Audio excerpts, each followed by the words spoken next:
आत्मीय भाइयों एवं बहनों, प्रणाम। पुस्तक सफल जीवन की दिशा धारा, लेखक ब्रह्मवर्चस, छात्र एवं युवा वर्ग के लिए अत्यंत उपयोगी, अनुपम एवं संग्रहणीय ग्रंथ आपको पढ़कर सुनाते हैं। विषय सद्गुण बढ़ाएं, सुसंस्कृत बने। साथियों, मनुष्य के पास सबसे बड़ी पूंजी सद्गुणों की है। जिसके पास जितने सद्गुण हैं वह उतना ही बड़ा अमीर है। धन के बदले बाजार में हर चीज खरीदी जा सकती है। इसी प्रकार सद्गुणों की पूंजी से किसी भी दिशा में अभीष्ट प्रगति की जा सकती है।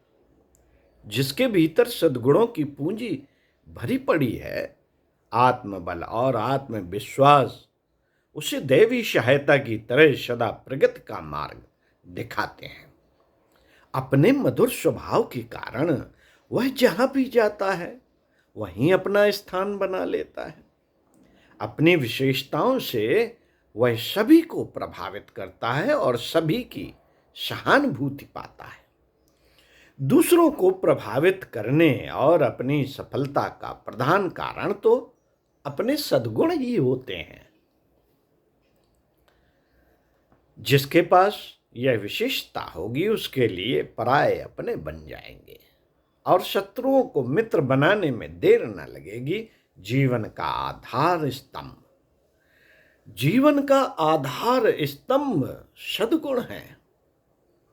अपने गुण कर्म स्वभाव को श्रेष्ठ बना लेना, अपनी आदतों को श्रेष्ठ सज्जनों की तरह ढाल देना वस्तुतः ऐसी बड़ी सफलता है जिसकी तुलना किसी भी अन्य सांसारिक लाभ से नहीं की जा सकती। सद्गुणों के विकास का उचित मार्ग यह है कि उन्हीं के संबंध में विशेष रूप से विचार किया करें। वैसा ही पढ़ें, वैसा ही सुनें, वैसा ही कहें, वैसा ही सोचें जो सद्गुणों को बढ़ाने में, सत्प्रवृत्तियों को ऊंचा उठाने में सहायक हों। सद्गुणों को अपनाने से अपने उत्थान और आनंद का मार्ग कितना प्रशस्त हो सकता है, इसका चिंतन और मनन निरंतर करना चाहिए। अपने अंदर सद्गुणों के जितने बीजांकुर दिखाई पड़े, जो अच्छाइयां और सत्प्रवृत्तियां दिखाई पड़े, उन्हें खोजते रहना चाहिए। खोजते रहना चाहिए, जो मिले उन पर प्रसन्न होना चाहिए और उन्हें सींचने बढ़ाने में लग जाना चाहिए। घास पात के बीच यदि कोई अच्छा पेड़ पौधा उगा होता है तो उसे देखकर चतुर किसान प्रसन्न होता है और उसकी सुरक्षा तथा अभिवृद्धि की व्यवस्था जुटाता है ताकि उस छोटे पौधे के विशाल वृक्ष बन जाने से उपलब्ध होने वाले लाभों से वह लाभान्वित हो सके। हमें भी अपने सद्गुणों को इसी प्रकार खोजना चाहिए। जो अंकुर उगा हुआ है, यदि उसकी आवश्यक देखभाल की जाती रहे तो वह जरूर बढ़ेगा और एक दिन पुष्प पल्लवों से हरा भरा होकर चित्त में आनंद उत्पन्न करेगा। हम सज्जन बनेंगे, श्रेष्ठताएं बढ़ाएंगे, सद्गुणों का विकास करेंगे। यही अपनी आकांक्षाएं रहनी चाहिए। सद्गुण यदि थोड़ी मात्रा में भी अपने अंदर मौजूद हैं तो भविष्य में उनका विकास होने पर अपना भाग्य और भविष्य बहुत ही उज्जवल होने की कोशिश सहज ही की जा सकती है। माना कि आज अपने अंदर सद्गुण कम है छोटे हैं, दुर्बल हैं, पर यही क्या कम है कि वे मौजूद हैं? और यह क्या कम है कि हम उन्हें बढ़ाने की बात सोचते हैं? संसार में कोई विभूति ऐसी नहीं जो तीव्र आकांक्षा और प्रबल पुरुषार्थ के आधार पर प्राप्त न की जा सके। ऐसी कोई चीज संसार में नहीं जिसे प्राप्त न किया जा सके। सद्गुणों की बहुमूल्य संपत्ति मानव जीवन की सबसे बड़ी विभूति मानी जाती है। उसे प्राप्त करना कठिन तो है, पर कठिनाई उन्हीं के लिए है जो उधर ध्यान नहीं देते, जिन्होंने अपने मन और मस्तिष्क को श्रेष्ठता का महत्व समझने और उसे प्राप्त करने के लिए अभिमुख कर रखा है। उन्हें उनका लक्ष्य प्राप्त होगा ही। वे श्रेष्ठ सज्जन बनकर अपने को परम सौभाग्यशाली अनुभव करेंगे ही। मित्रों, एक राजा को एक दिन स्वप्न में एक साधु ने बताया कि कल रात को एक विषैले सर्प के काटने से तेरी मृत्यु हो जाएगी। वह सर्प तुम्हारा पूर्व जन्म का शत्रु है और अमुक पेड़ की जड़ में रहता है। प्रातःकाल राजा सोकर उठा, विचार करने लगा कि आत्मरक्षा के लिए क्या उपाय करना चाहिए। राजा को विश्वास था कि उसका स्वप्न सच्चा है। उसने सर्प के साथ मधुर व्यवहार का निश्चय किया। संध्या होते ही पेड़ की जड़ से लेकर अपनी शैया तक फूलों का बिछौना बिछवा दिया, सुगंधित जलों का छिड़काव करवा दिया, मीठे दूध के कटोरे जगह जगह रखवा दिए और सेवकों से कह दिया कि सर्प आए तो उसे कोई किसी प्रकार का कष्ट न दे। रात्र के समय सर्प जैसे जैसे राजा के महल की तरफ बढ़ता गया, उसका क्रोध कम होता गया।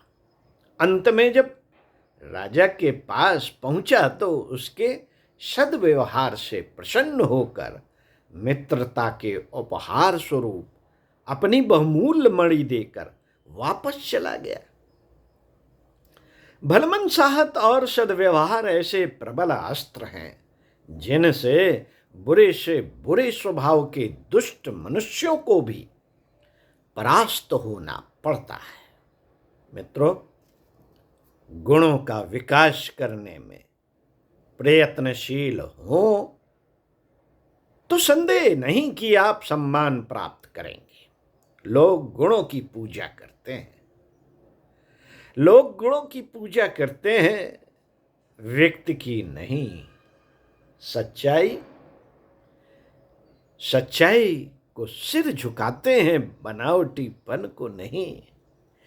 टेसू का फूल देखने में बड़ा आकर्षक होता है, किंतु लोग गुलाब की सुवास को ही अधिक पसंद करते हैं। आप में सद्गुणों का विकास होगा तो आप अवश्य ही प्रशंसा के पात्र होंगे। गुणों की मात्रा जितनी मनुष्य में विकसित होती है, उसी अनुपात में लोग उधर आकर्षित होते हैं। अच्छा काम करने वालों की सब जगह प्रशंसा होती है। आपका कोई एक गुण सामान्य श्रेणी के व्यक्तियों से जितना अधिक होगा, उतना ही आपको अधिक यश मिलेगा। गुण ग्राहकता एक विशेष भावना है। साथियों, गुण ग्राहकता एक विशेष भावना है। यदि सभी विचारों को अलग करके मनुष्य इसी में ध्यानपूर्वक अपनी मनः शक्ति को केंद्रित कर दे और प्रतिदिन अपनी भावनाओं को दृढ़ करता रहे, तो वह सद्गुणों का दृश्यमान पुतला बन जाता है। उसकी मानसिक शक्तियां बढ़ जाती हैं, बैर घट जाता है, पराये अपने हो जाते हैं, दुख मिटने और सुख बढ़ने लगते हैं। साथियों, गुण देखें, गुणों की चर्चा करें, गुणवानों को प्रोत्साहित करें, तो अपना यह स्वभाव दूसरों के लिए ही नहीं, अपने लिए भी परम मंगलमय सिद्ध हो सकता है। आत्मीय भाइयों एवं बहनों, सुकरात बहुत ही कुरूप थे, फिर भी वे सदा दर्पण पास रखते थे और बार बार मुंह देखते थे। एक मित्र ने कारण पूछा तो उन्होंने कहा, सोचता हूं इस कुरूपता का प्रतिकार मुझे अधिक अच्छे कार्यों से सुंदरता बढ़ाकर करना चाहिए। इसी बात को याद रखने में दर्पण से सहायता मिलती है। दूसरी बात सुकरात ने कही, जो सुंदर हैं उन्हें भी बार बार दर्पण देखना चाहिए और सीखना चाहिए कि ईश्वर प्रदत्त सौंदर्य पर कहीं दुष्प्रवृत्तियों के कारण दाग धब्बा न लग जाए। इनका मत था, मनुष्य में चंदन जैसे गुण चाहिए, सुडौल हो या बेडौल, बिखेरे सुगंध ही। ओम शांति। एक वाक्य याद आता है, गुरुदेव ने कहा है कि अच्छे विचारों को जगह जगह लगाइए। उसी क्रम में है ये, अपना मूल्य समझो, अपना मूल्य समझो और विश्वास करो कि तुम संसार के सबसे महत्वपूर्ण व्यक्ति हो। ओम शांति।